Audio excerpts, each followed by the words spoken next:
Hey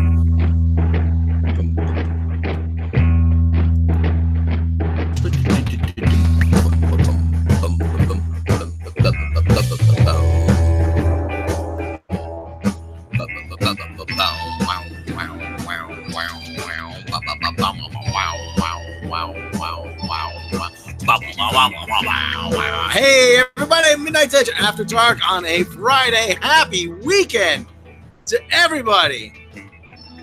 I'm, of course, Unary speaking of Rob Robot Shlomo, coming to you from Shabby Road Studios.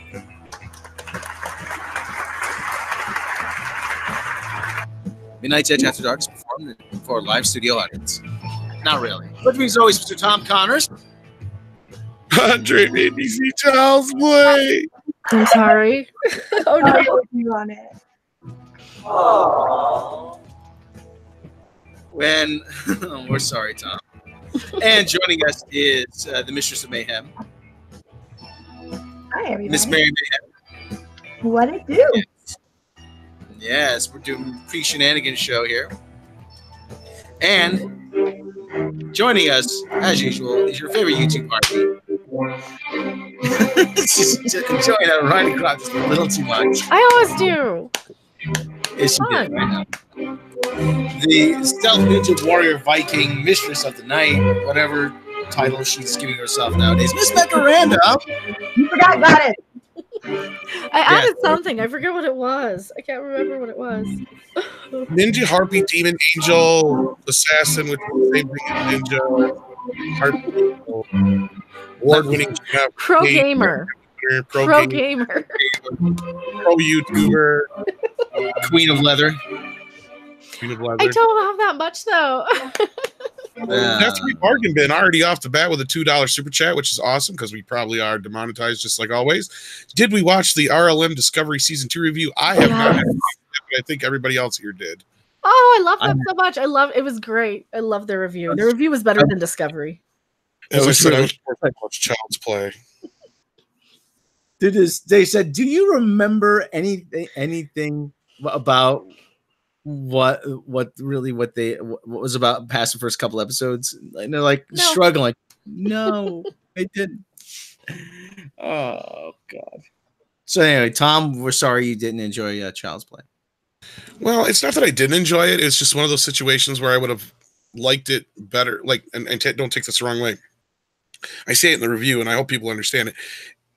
It would have been better if it wasn't Child's Play. Anything other than Child's Play. Because that's it could have been an original, unique, cool, new horror movie with a killer AI robot. Instead, we got a movie that's held back by itself. That's very interesting. That's very interesting. A very interesting point of view. Movie that's held back by itself. Wow. Because it's Chucky and Child's Play. If it was anything else, there's all kinds of places this notion could have went. So it kind of had to go in a certain direction, you think? Because it's hung up on the fact that it's Child's Play and it's Chucky. That's it. If it wasn't that, it could have been anything cool. They could have went a lot of cool places with it. You know, the fact that you have a toy that can interact with everything and that's just it. Chucky doesn't really have a personality. Mark Hamill does the best he can with it, but he does this cutesy wootsy, like naive voice through the whole fucking thing, basically. Because that's basically what it is. It's a robot that doesn't know what it's doing. It doesn't realize it's doing wrong. That's kind of the whole crutch of it. To where it's just like, Andy's my friend, and anybody who hurts Andy, I'm gonna help. And that's pretty much exactly what he sounds like there. But Andy, I thought we were best buddies. Yeah, well. And I know Mecca won't like it because of the first victim. Yeah, I don't want to know, but but yeah, I kind of know. Andy has his own asshole. Yeah, and Chuck like assholes. Yeah, and that's a problem for me. Like I don't want to see that. I like my horror movies to be comical and funny deaths, like the liquid nitrogen stuff. It does have some of those, but the cat flat out, because it's the first death, so it's not really much of a fucking spoiler. Yeah. That is the one that bothered me, because it's like because they have a part where he stops Chucky from doing it first time, So you thought, oh, okay, maybe they aren't going to go there, because the review I read was a little sparse on details, but then yeah, it comes back later. So yeah. Anyway, yeah, and I don't want to see that. That's why I'm not a fan of like Halloween, even, you know, because of the dog, and like there's parts of Halloween. Yeah. I liked the characters. That's the worst part. I actually liked the characters. If they were in any other movie, it would have been awesome. Because it was like, you know, like I said, it was like, it was fresh. It was a little bit more inviting than a lot of the other horror movies out there. The characters were likable. The second half of the movie goes downhill the moment it starts turning into a horror movie. That's the problem. So it's working against itself, like I said. So anyway. Yeah, I just don't want to see it. I just don't want to see it. I have no interest in another Chucky movie that's not in the Chucky universe. Yeah, right? That's the biggest problem. And Chucky looks bad. There's more CGI than they talked about. I was wondering about that. I was just thinking, like, wasn't some of like the big appeal of Chucky initially was that it was like sort of this practical effect of the they're pushing that too, yeah, in all the EPK stuff online and everything. Like, oh, we're doing practical effects, and I think they changed the doll halfway through. It sounds like it. There's 2 or 3 different dolls in this movie, the way it looks. Because there's like a softer version that looks a little bit more like the original Chucky. Like they came in and said, no, you guys got to change this. This looks too much like Chucky, the original. So then all of a sudden he's bored. Yeah. In some scenes he's got like everybody out. Yep. All right. We've got a ton of casting news though. Speaking of casts, that's pretty much what today is made up of. Gary. Like all of our news today is cast related. Yeah, a lot of rich assholes getting jobs. So nobody's spending that money my way. But anyway, you can check out Tom's review of what's supposed to be nobody else is. Yeah, and you can actually check out my review of yesterday over on After Dark as well. Yesterday. So, it's a cute movie. I like it. McCartney took our money away. Oh shit, motherfucker! That copyright claim is here to stay. We got news about casting today. What's the casting news? Tom? Which one first? Let's start with the big one, I guess. It would be Mr. Paul Rudd has a new gig since we haven't heard much about Ant-Man 3. So why don't you tell us what he's up to, Rob? Paul Rudd is going to be in the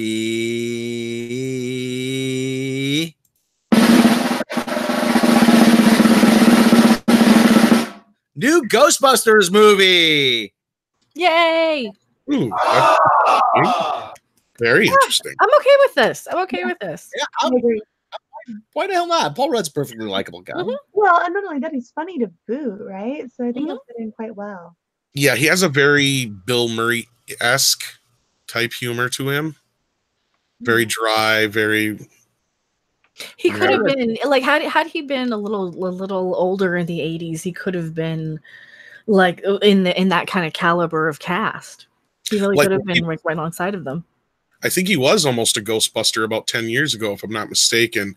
I remember one of the last versions Harold Ramis worked on was they were working with the cast and guys behind 40-Year-Old Virgin, if I'm not mistaken, and he was a part of that, of course. Now they said he's playing what, the teacher or something role, or is that teacher? Yeah, a teacher. All right, I'm getting this from EW, or as I like to call it, EW. Paul Rudd answered the call to star in the new Ghostbusters movie from director Jason Reitman. EW has learned. Yeah, it's EW. Yes, EW. Thursday brought word that Marvel's resident Ant-Man is in talks to join the production, as doubly confirmed by a video reveal of Rudd standing in front of the iconic firehouse from the 1984 original, which was directed by Reitman's dad, Ivan Reitman. When I heard they were going to call me, well, as you can imagine, I nearly slimed myself. Ew. That's why it's got the name Ew. Rudd says in the video, shared by Sony Pictures UK division, I can't wait to join the cast this fall for Ghostbusters. In fact, I'm sliming myself right now. That sounds about like Paul Rudd. Yeah. He's right. He's not right. Yeah, it's fine. Yeah. He'll Who be draws fun. what? He'll be fun in this. He'll be enjoyable. You have all the right people behind the scenes, right? You have the right level of respect and love for the franchise. Yeah. And who knows whether or not it'll hit it out of the park, but I think it's off to a good start. You know? Yeah. I think I think they've got all the correct dots in place. Well, there's a little bit more here. The film also stars Carrie Coon, Finn Wolfhard, McKenna Grace, and according to Sigourney Weaver, some of the original stars. The story for this next chapter in the Ghostbusters saga centers on a single mom and her children. Oh no, bad dad took off. Coon is in talks to play the mom, while Wolfhard is in talks to play her son, and Grace rounds out the family in a lead role. Rudd will take on the role of a teacher living in a small town. I've been wanting to work with Paul Rudd since my short film opened for Wet Hot American Summer at Sundance, Jason Reitman said. Thrilled he'll be joining this new chapter in the original Ghostbusters universe. Oh, sorry. Well, just Ivan will it just gives a rundown. Ivan's producing the film. Jason's going to write it, and Gil Keenan film will begin this summer. He's already friends with the family. That's cool. I have a feeling he's not going to be like the star, but he's going to be, in one of the bigger with the kids. I bet you he's one of the teacher of the kids. The kids are going to be associated with some kind of haunting. We already said that they may even bring the Barrett family into it. So where it's like that's why Sigourney Weaver would probably be coming back, and it might have to do with like her and Bill Murray's grandchildren or something like that. It's good plausibility. I'm interested in seeing what they do with this. I really am, because for them to announce a cast member like this, he's obviously in it a little more than probably a cameo. So I'm assuming one of the major cast, because this is one of the major adult cast members we've gotten announced besides returning cast. And they're not just gonna he's a likable enough guy. They're not gonna just say put him for 5 minutes. Damn, a big loud motorcycle.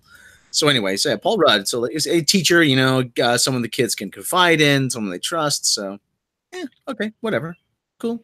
That's cool. Yeah, it's casual, man. It's casual. Is it just me, or does this feel a lot more like Stranger Things? Like the more we hear about it. Yeah. I have a feeling we're going to get that little vibe, but that's going to be in everything. Yeah. It's new Child's Play, speaking of. So, and they even make a joke about it. So, hopefully it's not like all over it. Hopefully it feels a lot like classic Ghostbusters. This is supposed to call back to the original in a lot of ways, to the point where they're even supposed to be using footage that was never used in the original film in this movie. So something is going to call back to the original film. So I'm kind of excited and waiting with bated breath to see the trailer, however you want to put it. Maybe not bated breath, because that's the other thing, but yeah, you know what I mean. I know what you mean. Yeah. All right, I'm bored. All right, so we've got some more news. We got a buttload of Bill and Ted cast news. How much is actually in a buttload? More than you can fit. Now this is something I said I already heard a rumor through the grapevine that Missy was coming back, and I also said don't be surprised if Ted's dad makes a return as well. So, Rob, what do we got? We got Bill and Ted Face the Music. Jayma Mays, Aaron Hayes cast in key roles. Is that the story you linked me to? Well, that's the second part of it, but yeah, there's some returning cast members that are also. Oh yeah, I saw. Which I already brought up. I kind of ruined that. Sorry. Yeah. Well. Okay. Well, link me to that first part of the story while I stretch. So yeah. Right. Didn't we say William Sadler was? Yeah, he's coming back too. Yeah. So you also give me a chance to update my notes here. That had something to do with just some people noticing some shenanigans plug over there on IMDb, and they were trying to figure it out. Well, that was just, they just didn't have it updated. That was all that was. Yeah. Oh, yeah. So yeah, we figured that out pretty quick. Mm-hmm. To the point where I reached out to Ed Solomon. See, this is the level of professionalism you can expect from us. Really? Well, I did. I reached out to the guy who was writing the movie. Hey, see, there you go. Come on here. And he said, I wouldn't. Nope. Nobody's reaching out to me. I'm a loser. Do anything, Rob. Okay. All right. Bill and Ted sequel adds new returning cast members. Exclusive. Not anymore. Amy Stosh and Hal Landon Jr. have been signed on to reprise their roles for the original roles for Bill and Ted Face the Music, while SNL's Beck Bennett is set to join the cast. Beck Bennett's not funny. I'm sorry. No, I make no apologies. I was about to say, I'm sorry. I make no apologies for saying that. Beck Bennett is not funny. I don't know who that is. Stosh. Nobody does. Who watches Saturday Night Live anymore? Yeah, not in like 20 years. That's about it. That horrible Stodge and Landon Jr. will reprise their roles as Missy and Ted. Missy and Ted's father, Police Chief Chet Logan, respectively. Ben will round out the Logan family as Deacon Logan, Ted's younger brother. Oh, he's gonna play his younger brother. Okay. You remember he was just a kid in the first one, and we didn't even see him in the second one. Oh yeah. Yeah. Guys, it's been so long. Keanu Reeves. You lost Napoleon. Keanu Reeves will again. Somebody please send me the Blu-rays. I really need them, and I just don't have the money out. I'll see what Keanu Reeves. Yeah. Keanu Reeves will again portray Ted Theodore Logan, and Alex Winter will reprise his role as Bill S. Preston, Esquire. Other cast members include Scott Mescudi, best known by his stage name Kid Cudi. Kid Cudi or Kid Cudi? I think it was Cuddy. It was Cuddy. Cuddy. Yep. Well, Mecca's right. Well, Scott. Okay. William Sadler, Samara Weaving, and Bridget Lundy Payne. Bill and Ted Face the Music will follow up 1989's Bill and Ted's Excellent Adventure and 1991's Bill and Ted's Bogus Journey. Dean Parasat from Galaxy Quest will direct from a script by original creators Chris Matheson and Ed Solomon. Scott Crew from Limitless will produce with Alex Lebovici and Steve Ponce of Hammerstone Studios. And I think you already mentioned the other cast members that were added too. So yeah, I think that's who they were. Okay, yeah, yada yada yada, and yada yada. Opening August 21st, 2020. Let's go back. Aaron Hayes. Did you say their names? Yeah. Glee alum Jayma Mays and Emmy-nominated Children's Hospital actress Erin Hayes have signed on to play the spouses of the titular characters Bill and Ted Face the Music in Bill and Ted Face the Music. So they're the princesses. Mm-hmm. I'll get them on. Put them on the screen. They look very young. Well, they change those the actresses every movie. Yes, that's not anything new. And the Jayma Mays chick, she looks familiar. I've seen her somewhere else. She was in the Smurfs movie, right? And but I've seen her in places too. Glee or something. Yeah, she's all right. Is she kind of young? Is she only like maybe in her 30s? I was just gonna say that they both seem very young. The other one, the one on the right, she's probably about 40, maybe a little older. That's about right for them though. Yeah, possibly. If she was, I mean, maybe they might be about 40 by now. I think they were supposed to be the exact same age as the boys. Was the point? Yeah, that was the thing. All right. The rest of this is just pretty much rehashing all the casting news. Unless both ladies are much older than they appear, in which case, well, yeah. I mean, the one from Children's Hospital. I'm trying to think. She could be in her mid 40s. Jayma Mays is she's closing in on 40. Her birth date is July 16, 1979. Well, she's about 10 years too young, but yeah. Because they would have graduated in 88.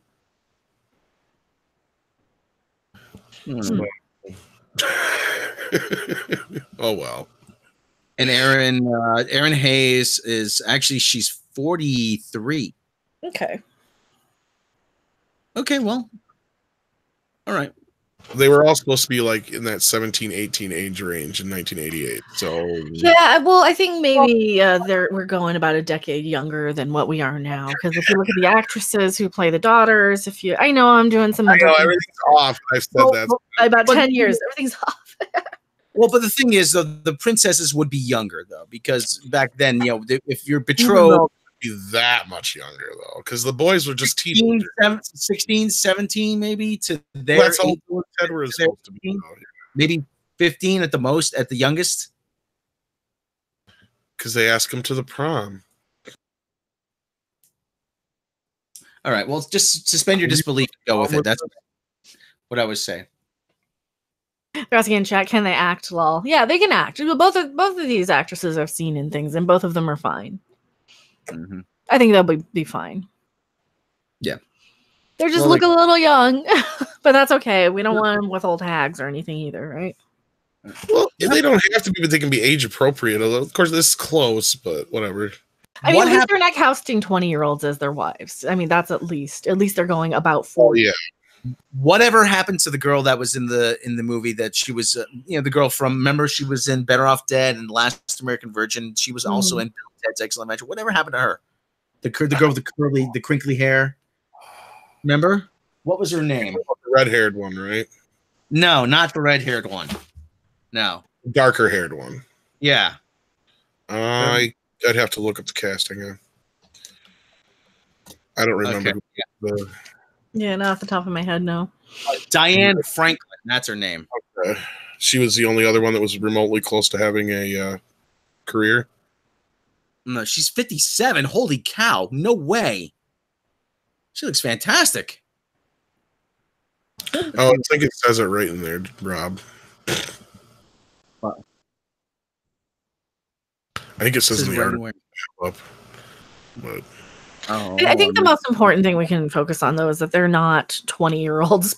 They're not the same age as the daughters. And the daughters aren't like... Okay, I'll give them the benefit of the doubt that there's probably going to be some time traveling, and that might be another reason why the daughters are the ages they are. Exactly. So they could be both younger and older, possibly. Yeah. Because maybe that's what we see is like their wives are just fat and lazy and don't do anything, and their kids are dumb and stupid and don't do anything and married like the wrong guys, and Bill and Ted are like, we got to go back and fix this. Yeah. Mm-hmm. Doesn't say anything about her in these articles, or maybe I'm skipping over it. But anyway, for anybody curious, though, there is the original Mrs. Whomever, like Bill, Ted, Esquire, whatever. Yeah. Logan. I do remember now that you said that. I didn't realize that was the same lady.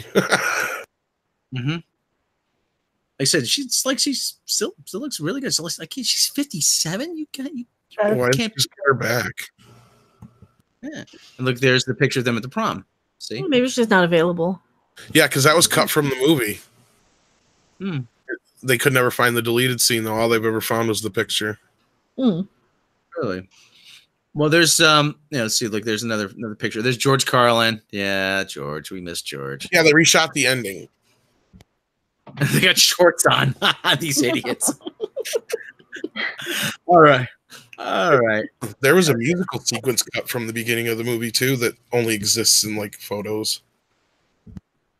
A lot of that archival footage got lost.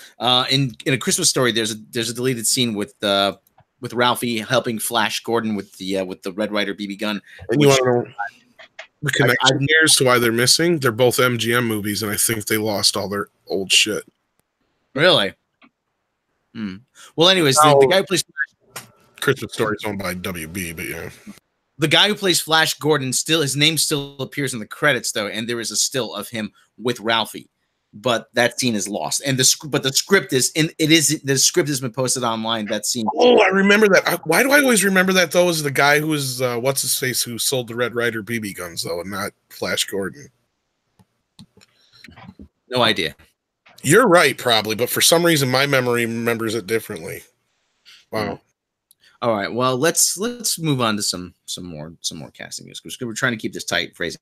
Yeah, because we got shenanigans in a little bit, so let's move along here. What else did we have? Oh, yeah, Melissa McCarthy. Ooh, we have early reaction to this story, and it is not favorable. We haven't even read the story. Well, I'm okay with booing. I don't like Melissa McCarthy after Ghostbusters. So yeah, that's my problem with her. I didn't have an issue with her until after Ghostbusters. She's still done a few things since then that are okay, but she really lost a lot of respect for me after she was out there and going, all these guys in their dad and mom's basements are just so pissed off that girls are in their Ghostbuster movie and all the shit she said. And she was still going off about us last year too. She still hadn't learned. She was still nagging about, oh, these basement dwelling man baby. Oh, shut the hell up. Yeah. But she's playing a villain now. Yay, the role she was born to play. Yeah, finally Mary can jump in the conversation a little bit. She's playing a. Well, is this for sure, Rob, or is this still in the talks? It's on Variety. It's on Variety. In talks. So that means negotiation right now for her to play Ursula. See, I think that's perfect casting. Oh yeah, it is. Kind of. I mean, It is, but she brought a lot of goodwill, though. That's the thing. let's get that heifer on screen. Let's make it happen. Better yet, you know who they should have had? Whoopi Goldberg. Better, I think. I don't know, man. I could see. I'm more able to see. I mean, that voice is so beautiful. Well, I'm able to see her in like that drag, like with the big crazy eyeshadow and like her looking completely bonkers. Like I could see Melissa McCarthy a little bit more in that role than say like Whoopi Goldberg. So it's pretty funny. I'm not sure that Ursula's meant to be funny. In fact, I'm pretty confident Ursula's not meant to be funny. So I don't know where they're taking this exactly. Because Ursula was like traumatizing, like to me as a kid. Like she was incredibly scary and she was over the top but it wasn't in a funny way. She was actually like that scary lady down the road that you don't go near her house. Mm-hmm. Well, yeah, that's because Pat Carroll had one of those deep smoker voices, and she was one of those, unfortunate souls. Hey, this is like one movie I actually saw this one. I think I remember more of the behind the scenes and the actors than the actual movie, but that's just how I am. That's me. Well, what's funny is in the original versions of the story, this is one of those ones that the bad guy wins. Mm. But in the Disney movie, they changed that. Turns into foam, or the Little Mermaid turns into foam. She's in the phone. Let's see which wins in the original story. Yeah, pretty sad actually. And Disney makes everything all nice, hunky, and or dory, but a lot of this stuff is really dark. Except for Bambi's mom. If you're Bambi's mom, you're fucked. Yeah, right. Well, they just had to get that quota in there, make sure at least one of the parents is dead. Yeah, that's true. As long as you're not a parent in a Disney movie, you're probably okay. You'll be fine. Well, unless you're a dad in any movie now. I mean, or the bad hero, dad trope. Or just an established character. I'm getting sick of the bad dad. Yeah. I am too. I don't know. I'm kind of on the fence about all this stuff just because I really enjoyed, like, I know everybody's going to crucify me, but I really enjoyed Aladdin, right? So I had a good time with that one. I felt like they updated it just enough and did just enough different to make it a little bit different, but didn't keep it didn't make it so different that you couldn't like see it as okay. So this is another version of the same story or whatever. I really loved Aladdin, but of course I hated Beauty and the Beast. Like that's a travesty. Like hands off my favorite movie ever. So yeah, I don't know. I hated the Beauty and the Beast remake. Yeah. Oh yeah, it was terrible. And I hated Maleficent. I have not seen Cinderella, but that one. Really, unless you really change a bunch of shit, what are you going to do to Cinderella? They actually made extra plot holes in that they didn't need to make. Like, why don't you just leave? Well, the reason she didn't leave in the original was because she was a little girl when her dad died. And so she was raised by this woman who sort of terrorized her. Whereas in the new one, she was an adult when her dad died.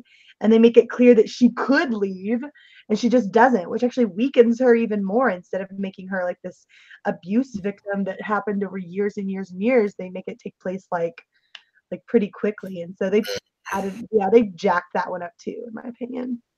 Well, I had never really heard much about it, so I just assumed it was safe. And then Alice in Wonderland was just ridiculous. I mean, it was most depressing because it's like, you got Tim Burton, making something that everybody's like, you hear Tim Burton's making Alice in Wonderland, you're like, oh, really? Your eyes pick up. You're like, now you got my interest peaked. And then you see the fucking movie and you're like, what the hell was this? This was Lord of the Rings meets Alice in Wonderland Part 2. Yep, pretty much. And they flip-flop the characters of Cheshire Cat and the Mad Hatter, basically, as far as the Chosen One. I'm so sick of it. I'm over it. Chosen One. It's not the right Alice. Yeah, Wonderland. I'm sorry, Underland. Well, the thing is, in the original story, the Mad Hatter's in what, two bits, and that's it. He has nothing to do with anything. Right. The only person who really interacts with her that's not completely fucking insane and helps her at all is the Cheshire Cat. Yeah. Well, he's still pretty bonkers. It's just he is, but he's the only character that basically they give whatever whatever character they had.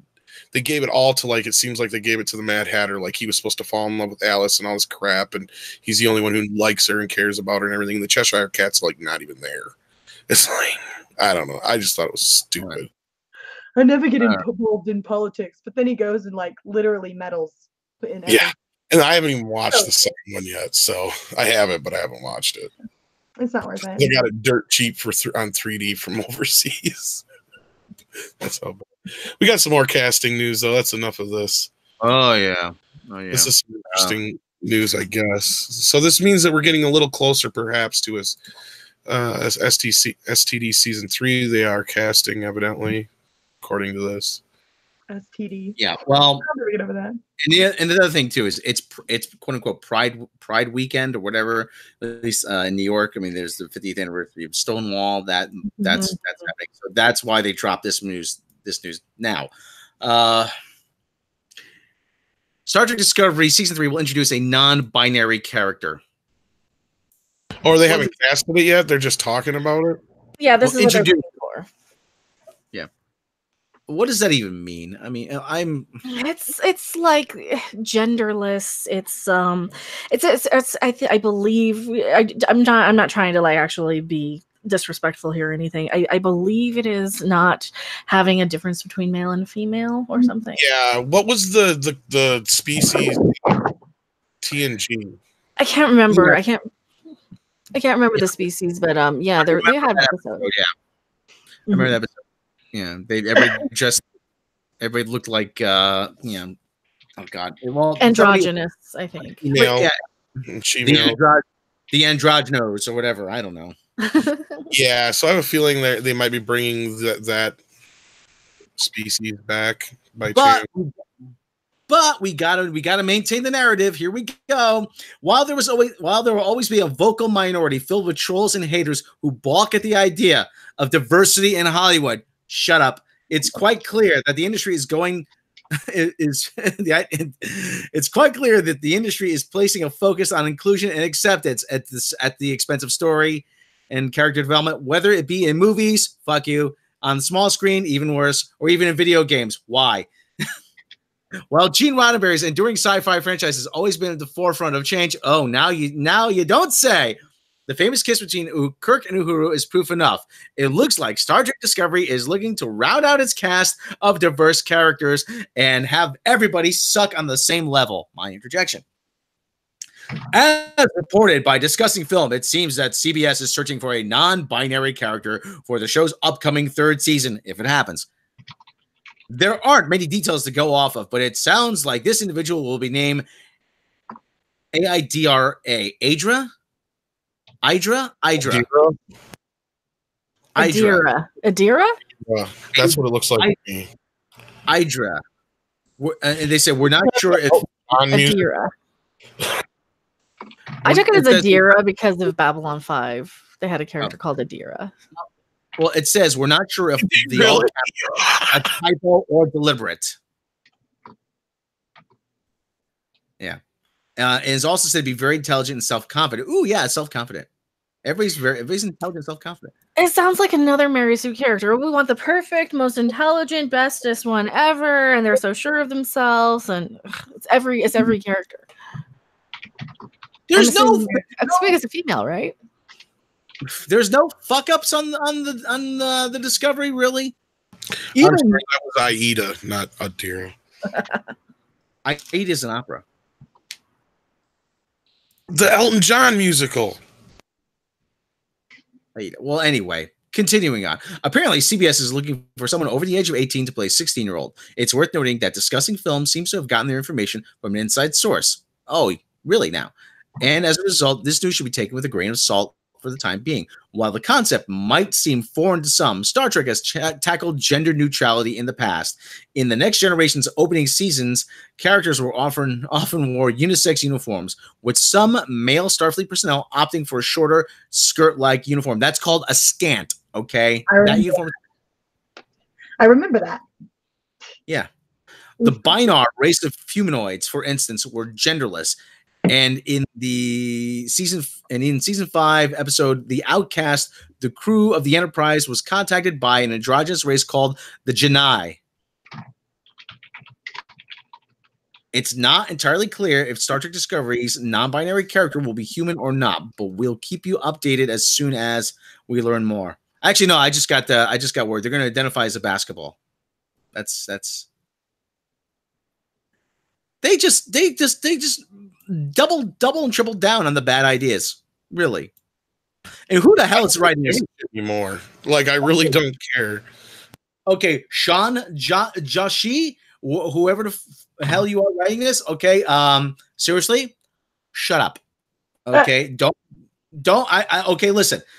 I know you're trying to be. I'm Mr. Open-minded Millennial. Love me. I can prove how open-minded I am on the internet to everybody. Ooh, look at me. You know what? Fuck you. Go fuck yourself all the way up your ass with a red hot poker, okay? Oh my gosh, Rob, I was taking a drink. Later get shit all over the keyboard. Of course, Rob would know. How do you get shit off the keyboard, Rob? Okay, you gotta turn it upside down. Okay. Oh, towel. With a towel? Yeah. I said to him these things because it's like, oh, rant, please, y'all. Because they're so good. Death Ray Bargain, what Trekkie hates diversity? Trek has always been diverse since the pilot. It had an alien SAO female pilot, Latino navigator, infinite diversity and infinite combinations. Yeah, infinite diversity, infinite combinations. But now they're taking it. You will be diverse, and you will like it. You know, it's just like they're beating over the fucking head. They parade them out there like there's something in a circus freak show, and they're like, "Look at this! Look what we got! Look at this! We got a token LGBT. See, we can have representation for Pride Month because we have one. We have one of those. Oh, we have 3 of them now. Oh, we have the whole 3 of them. Look at our little token diversity. We got a brown one, we got an albino one, and we've got a female one. Hey, look how diverse we are." This is what I used this for a reason earlier on the video that came out earlier. I'll see if I can find it here quick. We're not complaining about diversity, but you're being fucking condescending about it. This is why I brought it up. It's about Michelle Paradise taking over for Star Trek Discovery. The first thing they say about her is that she's queer. Oh God! Most I care who she's ask. I didn't fucking ask. Right. And if you never said anything, it wouldn't have mattered. Mm-hmm. I'll find it. It was in the Mary Sue, of course. Of course it was. See, I didn't even know that about her. I've watched interviews of her because you know what? I don't care.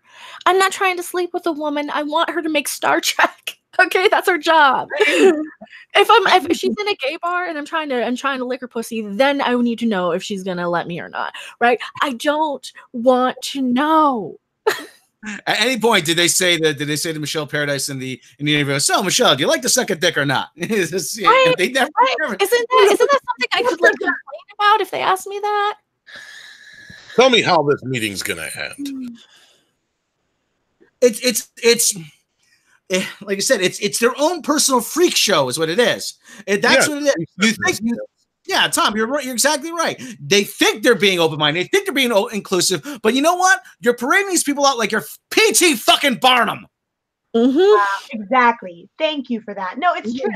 because you expect us to feel represented when you put those people up on the screen. But actually, what I feel like is token. I feel like a token, and I think most people with any level of self-respect or dignity or pride in themselves would recognize this is tokenism.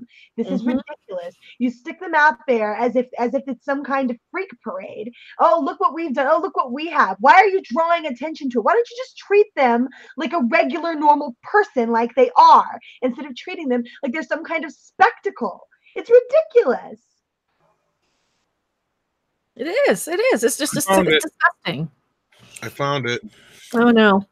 It is right here. First thing they say: queer writer and actor Michelle Paradise steps up to the helm of CBS All Access Discovery Hero. Congratulations! I don't give a crap who you're screwing in your own bedroom. Isn't Michael Chabon supposed to be gay or something as well? He had some sort of, or I don't know if he's gay, but he has very extreme left-leaning politics, and they kind of dig into his.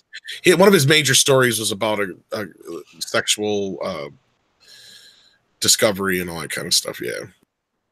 Well, yeah, queer writer and actor. See, you this is my thing. If your gender is so important to you, put that as your profile picture. Just zoom in on your genitals and make that your profile picture, because that is all you are. Is just a talking vagina when that's your only qualification. Yep. Well, the only thing, here's one thing I do like about Michael Chabon, and hold on. But like I said, this is becoming their own personal freak show. It really is. I am not. Listen, Seth MacFarlane, he knew how to handle this. Okay, just okay. That's because he's a smart person. Oh yeah. Seth he can make you laugh at a pedophile, for fuck's sake. Yeah. Well, that's how you craft your jokes. You know, it's how you play within the rules. You know, you follow the guidelines of, okay, how can I make this funny? How can I do this in a way that will make you laugh at it or learn from it? Right? As being smart enough to play the game. And a lot of these people aren't. All right, I will say this about Michael Chabon. Okay, I don't know him from a hole in the wall. I never met the man. I can't say anything about his character. However, take a look at this. He has a raspberry t-shirt on. Okay. All right. You're okay. You're okay. You're. So he's a music person. Right. He's a music person. Yes. Okay. And I'm a huge fan of the Raspberries. Well, yeah. Okay. As you would. You're on the right. Yeah, you're on the right track. Okay, I'll give you the benefit of the doubt. Okay, you may not be the right fit for Picard, but sir, you have good taste in music. He might actually be the right fit for Picard as a writer. And my issue with him when they announced him, way back when as a writer for Picard was like, oh, what is Alex Kurtzman going to do to cut his balls off to where he can't actually make this something decent? But now my concern is, oh, you're just giving it to him now? He doesn't have television experience. That's kind of my biggest complaint at the moment. And you still have Kurtzman and his idiots in charge over there, in my opinion, but... If he can steer the ship in his own direction and not listen to them, like I said, and I always say new talent has to come from new ideas, and new talent have to come from somewhere. Okay, I understand that. Sometimes he may not be the best choice, but he might be the right choice. I'll give him that. Okay, I'll be willing. But the more I hear about the more I hear about what's going on behind the scenes, the less confidence I have. But at the very least, I will say that, all right, fine. You know what? You get a guy, he's never worked in television before. Everybody's got to get their start somewhere. He's a writer. He's pitched. He wrote. I read last night. He wrote a third of Spider-Man 2, which they kept in the script. Okay, you know what? Spider-Man 2, one of my favorite Spider-Man movies. Probably the best one. All right. Okay. I'm familiar with his work. Well, not only that, I think I brought up in our podcast the other day when this was all announced, was it yesterday? Whatever. Who knows? Who cares? Yeah. Anyway, I will say though, if Michael Chabon, if you'd like to come on the show and just talk music, you're more than welcome. Yeah. He's worked within universes. His books, I guess, have their own little universe too. Yeah. So. Yeah. I mean, there's a lot of positives, but there's a couple of negatives that stick out like sore thumbs. The negatives are Akiva Goldsman and Alex Kurtzman in Secret Reboot. Well, that's just it. The negatives are feeding right into what they've been doing. Like you said, with the whole, like we've been saying all along, it's this diversity shit. It's not that we have anything against diversity. It's the fact that you're trouting out these people like circus freaks and using them to say, look, we're diverse, we're different. Look, we got a black lead actress. Look, we've got a gay couple. Look, we've got this, we've got that. And like I said, it shits all over the legacy of people like Nichelle Nichols, who were so important to the legacy of Trek. And not only that, but just television in general. And I brought up several times. Name one other major actress in a lead role on television at that time period that was black. You can't. Well, the only person, Diane Carroll. Diane Carroll. Yeah, that's what I'm saying though. I mean, as far as like in a show like that though, it was unheard of. Yeah, it was the Goldberg story. Yeah, Mama, there's a black lady on TV and she ain't no maid. That's what she said when she saw Nichelle Nichols as Uhura. But the other thing too is like you can be good and diverse. You are not good because you are diverse. That's the thing. That's the thing. We are okay. You know what? You have to earn being good first. Okay, you can have your diverse cast. That's all well and good. But you know what? You better damn well make sure that the material's good.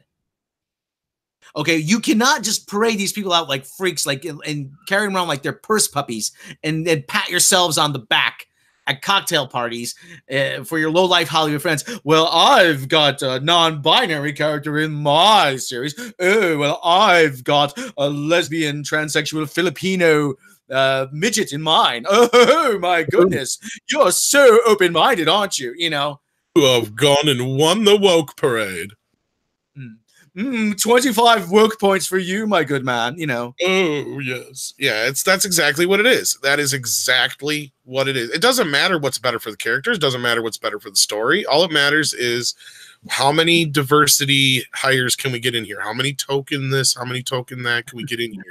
Cram in here, make it as diverse as possible, and it has nothing to do with the quality of the actors or the story at all. Otherwise, we wouldn't sit here when it is on a weekly basis bitching about it.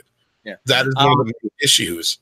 Yeah, I was saying about how it's the open-minded dick measuring contest. That's what it is. Kind of, and that's just it. And I wish, and I really wish that the LGBT community would wake up, and the African American community and all the other communities would wake up and go, wait a minute, we're being used here by the same people who used to basically, ignore us or, use us as these racist stereotypes.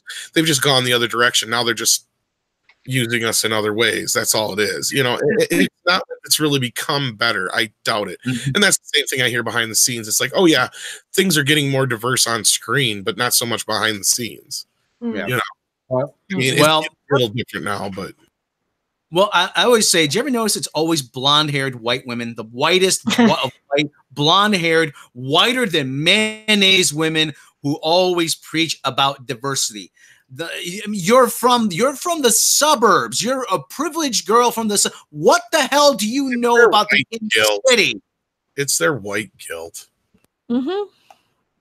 Can someone explain to me why exactly it is that we should be so riddled with guilt for this color of our skin? I don't know. Because somebody a long time ago did something bad. Here's my thing, though, is if you're not supposed to judge a person of color because of the color of their skin, then why are we doing it to white people? Go watch Jonathan Pye's thing about white privilege. Rant about white privilege. 400 years of slavery, discrimination. I was born in 1979. He goes, what did I have to do with anything? Yeah, I didn't really experience racism until I was a little older. Yeah, one of the first jokes I ever wrote. He goes, "Oh, don't you know that 400 years is blah blah blah blah, and the Roman Empire enslaved so many people." I said, "Listen, the Roman Empire enslaved everybody. Okay, my father got to this country in 1952. Unless there was a guy in the Old West named Salvatore Six Gun Del Vecchio, I didn't have anything to do with that. All right." And okay, that joke, I did that joke, nothing. Crickets. See, that's why you need me to write your jokes for you. Mine are funnier. Well, I've written jokes for him and he never uses them. But anyway, let's talk about casting that we like. Okay, do we got more casting we like before? Please, Yeah, before I have more casting news that. Rob, Rob, before I have a stroke, I still have a post. yeah, you're giggity ready. Hold on, let me see. Oh, hello. Oh, hello. Giggity. Hello. Gahoogity schmoigen. Giggity googa. I geschmoigity hergeflavority with my googas.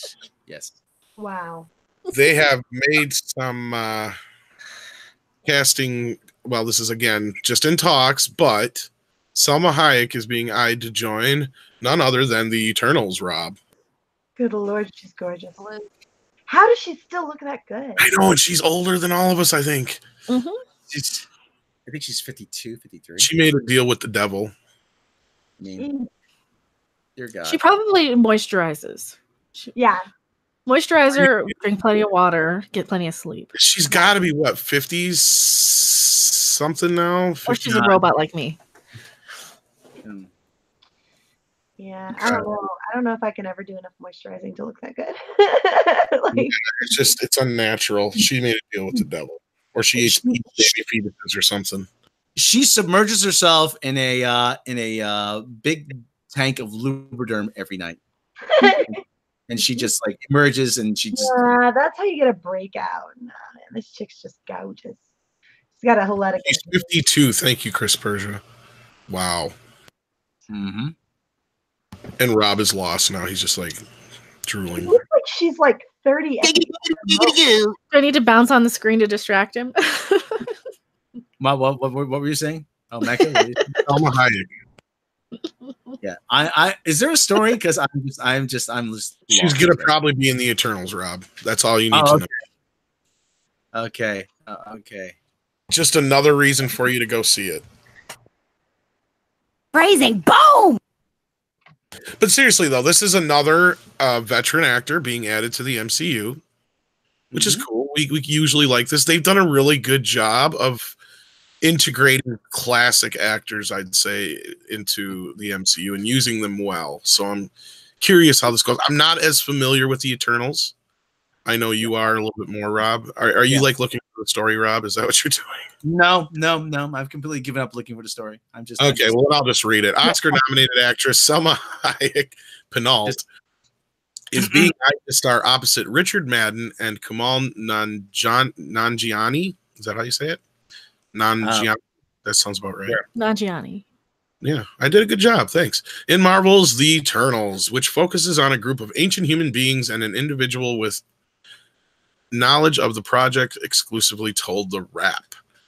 Details about Hayek's characters are being kept under wraps, pun intended, I'm sure. The writer-director Chloe Zhao, we're going to say Chloe, will direct the film. Matthew and Ryan Firpo are writing the script. Okay, so yeah, that's just the typical crap.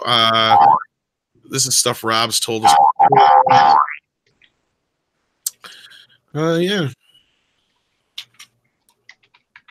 I think it's probably a good idea to cast a veteran like her. She can do anything she wants as far as I'm concerned. Rob's just sitting there. I'm okay with it. It's like, why not? She's great. Yeah. All ashore from the SS date rape. Toot toot. Oh, that's bad. That was the wrong way to go there, Rob. Now you just ruined the mood. Okay, so that's pretty much, I think, the biggest news we got for today, is it not? Or was there anything else?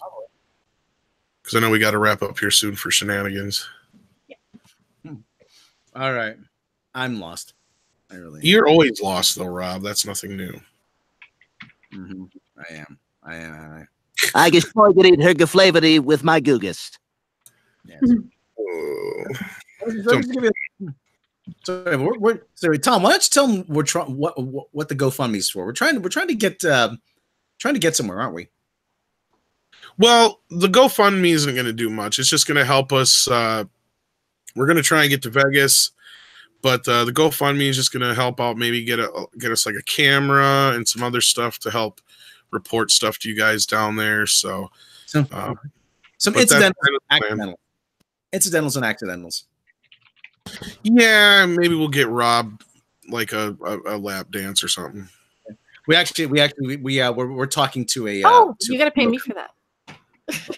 We're talking to a broker for a camera, and actually he just got back to me. Oi, จะไปไหนมามีอีดอกกูจ่ายเงินไปแล้วกี่กองกูตกลงกับพ่อมึงทำไมไม่ทำ Okay, well, we're gonna have to negotiate the language barrier with that. So.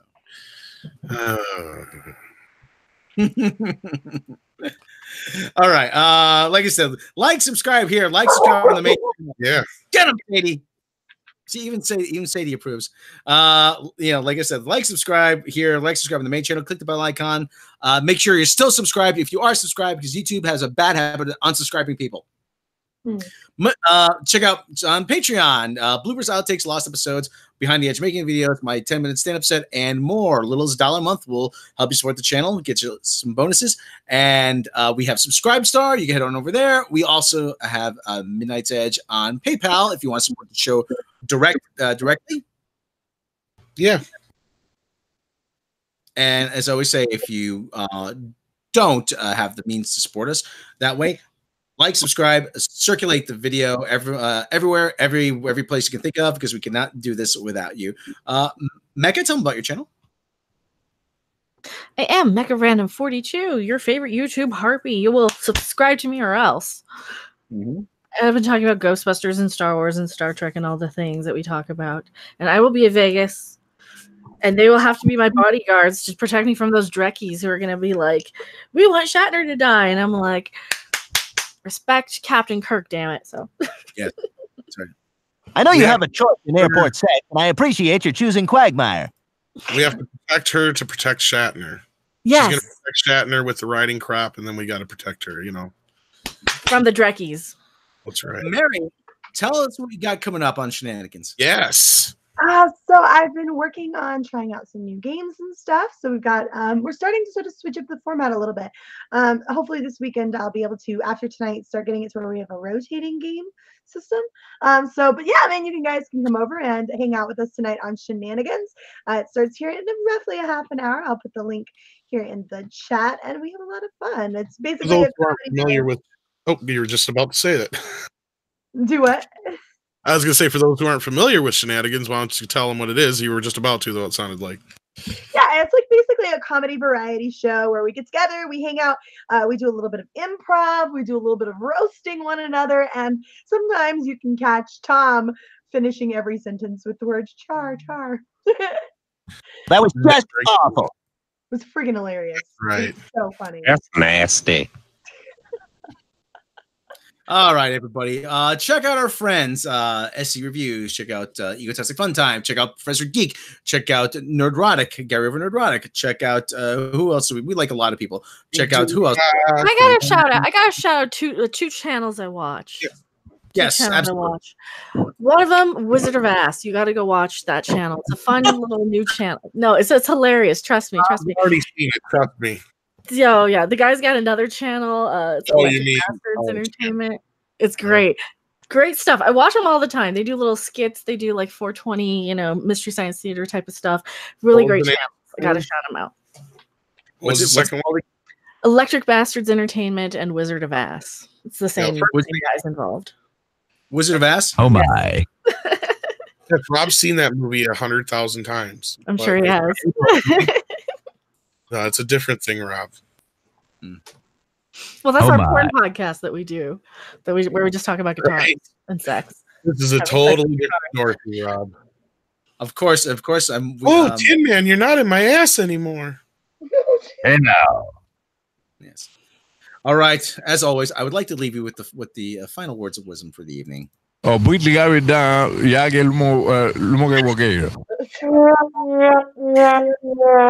Yeah, that's about what Star Trek Discovery Season 2 sounded like.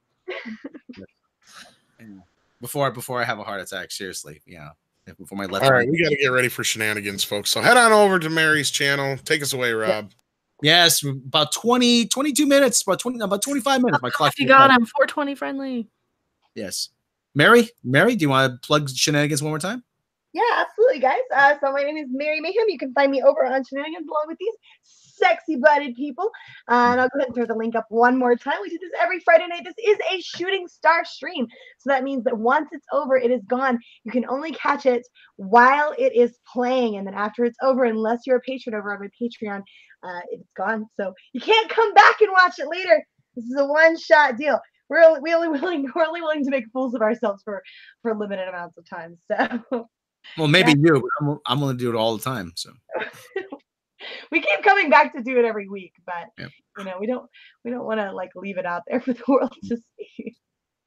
Okay. All right, everybody. Join us for Shenanigans in a little bit here. We're going to catch you next time.